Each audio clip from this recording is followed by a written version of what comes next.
Memory കാർഡിൻ്റെ hash value മാറുന്നു എന്ന് പറയുന്നു. പിന്നെ ഇതിനു മുമ്പ് ഈ ജഡ്ജ് എനിക്ക് ബുദ്ധിമുട്ടാണ് എന്ന് പരാതിക്കാരി തന്നെ മുന്നോട്ട് വെക്കുന്നു. അത്രയും ബുദ്ധിമുട്ട് ഓൾറെഡി ട്രോമാറ്റിക് ആയിട്ടുള്ള ഒരാൾ മുന്നോട്ട് വെച്ചാൽ ആ സ്ഥാനത്ത് നിന്നും അവർക്ക് മാറിക്കൊടുക്കാവുന്നതായിരുന്നു എന്നാണ് ഞാൻ വിചാരിക്കുന്നത്. മനുഷ്യത്വപരമായ കാരണങ്ങൾ കൊണ്ടെങ്കിലും അൺലെസ് അതിലൊരു വെസ്റ്റഡ് ഇൻട്രസ്റ്റ് ഇല്ല എങ്കിൽ അങ്ങനെയല്ലേ സ്വാഭാവികമായിട്ടും ആൾക്കാർ ചെയ്യുക. പക്ഷേ അതൊന്നും സംഭവിച്ചിട്ടില്ല. ഈ യാത്രയിലുടനീളം തിരിച്ചടികൾ മാത്രവും അതിൻ്റെ ഏറ്റവും അവസാനം അത് മുഴുവനും അതിൻ്റെ എൻഡ് റിസൾട്ട് ആകുമ്പോഴേക്കും കൃത്യമായിട്ട് നമ്മളെല്ലാവരും ഭയപ്പെട്ടിരുന്നത് പോലെ സംഭവിക്കാൻ പാടില്ല എന്ന് കേരളത്തിലെ ഒരു വലിയ വിഭാഗം ആൾക്കാർ വിചാരിച്ചത് തന്നെ ഈ കേസിലും സംഭവിച്ചിരിക്കും.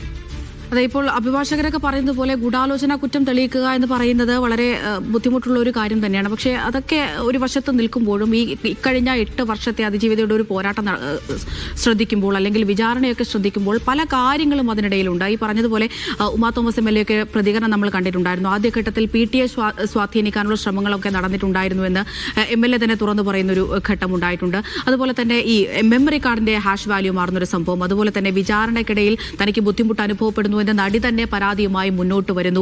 അപ്പോൾ നമ്മൾ അറിയാത്ത പല കാര്യങ്ങളും ഇതിനുള്ളിൽ നടക്കുന്നുണ്ട് എന്ന് തന്നെയല്ലേ നമ്മൾ കരുതേണ്ടത്?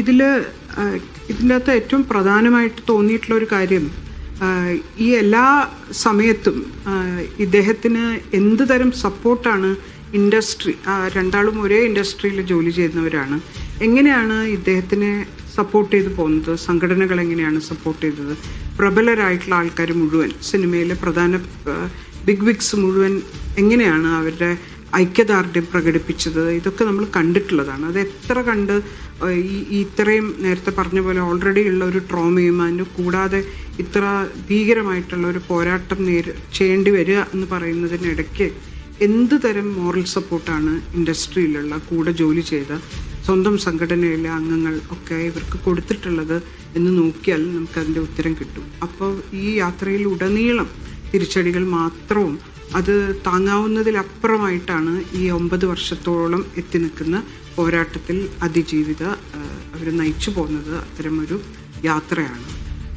അതെ, താങ്കൾ പറഞ്ഞത് വളരെ പ്രധാനപ്പെട്ട ഒരു കാര്യം തന്നെയാണ്. ഈ വിധി വന്നതിന് ശേഷം നമ്മൾ ഈ സംഘടനാ പ്രതിനിധികളുമായൊക്കെ സംസാരിച്ചപ്പോൾ അത് തന്നെയാണ് മനസ്സിലാക്കുന്നത്. അമ്മയുടെ വൈസ് പ്രസിഡന്റ് പറയുന്നു ദിലീപ് അങ്ങനെ ചെയ്യില്ല എന്ന് നമുക്ക് ആദ്യം തൊട്ട് തന്നെ അറിയാമായിരുന്നു എന്ന് ലക്ഷ്മിപ്രിയ പറഞ്ഞു വെക്കുന്നുണ്ട്. അതുപോലെ തന്നെ തൊട്ടടുത്ത നിമിഷം തന്നെ അമ്മയുടെ അടിയന്തര എക്സിക്യൂട്ടീവ് യോഗം ചേരുന്നു, തിരിച്ചെടുക്കണമോ വേണ്ടയോ എന്നുള്ള കാര്യത്തിലൊക്കെ ഒരു തീരുമാനമാകേണ്ടിയിരിക്കുന്നു. പ്രൊഡ്യൂസേഴ്സ് അസോസിയേഷൻ പ്രതിനിധി പറയുന്നു അദ്ദേഹം തീർച്ചയായും തിരിച്ചു വരണമെന്ന് ആവശ്യപ്പെട്ടാൽ തുടർ ചർച്ചകൾക്ക് ശേഷം അദ്ദേഹത്തെ തിരിച്ചു കൊണ്ടുവരുമെന്ന് പറയുന്നു. തുടക്കം തൊട്ട് നമ്മൾ കാണുന്നതാണ് ഈ ഒരു വിഷയത്തിൽ 2 തോണിയിൽ കാല് വെച്ചുകൊണ്ടുള്ള ഒരു നീക്കത്തിലേക്ക് തന്നെയാണ്, അല്ലെങ്കിൽ അങ്ങനെ ഒരു തീരുമാനമാണ് അല്ലെങ്കിൽ ഒരു സ്വഭാവമാണ് സംഘടനകളൊക്കെ തന്നെ എടുത്തിട്ടുള്ളതല്ലേ?